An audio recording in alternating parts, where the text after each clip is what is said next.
এদিকে আসো তো। কি হলো রে, তোর ছবি কি ফেসবুকে ভাইরাল হলো নাকি? না না, আজকে নিউজটা দেখো।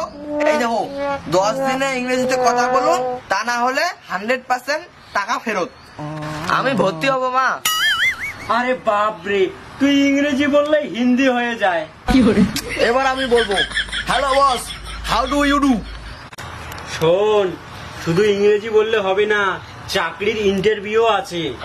মা তুমি চিন্তা করো না, আমি ওদেরকে এমন ইংরেজি শোনাবো, ওরা আমাকেই কোচিং এ রাখবে। কিরে রাহুল, শুনলাম তুই নাকি ইংরেজি শেখার মেশিনে ঢুকেছিস।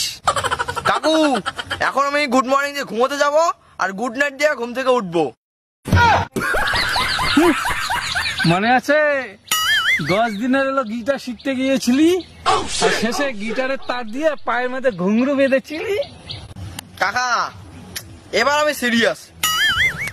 ভালো, আগে হোয়াট ইজ ইউর নেম জেনে নিস, তারপর হাউ ডু ইউ ফিল আসবে।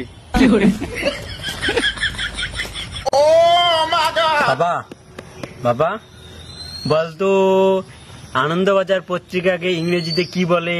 Happy market news paper. তোর ইংরেজি কথা শুনে কোচিং সেন্টারে পালাবে। ওরা বলেছে স্পিক ইংলিশ অলরেডি, তাই টাকা ফেরত নাই। রাহুল, এই তো ইংরেজিতে চিঠি লিখেছি তোকে। You are the champion of ইংরেজি by born. Thank you very মামা। না মানে কাকা।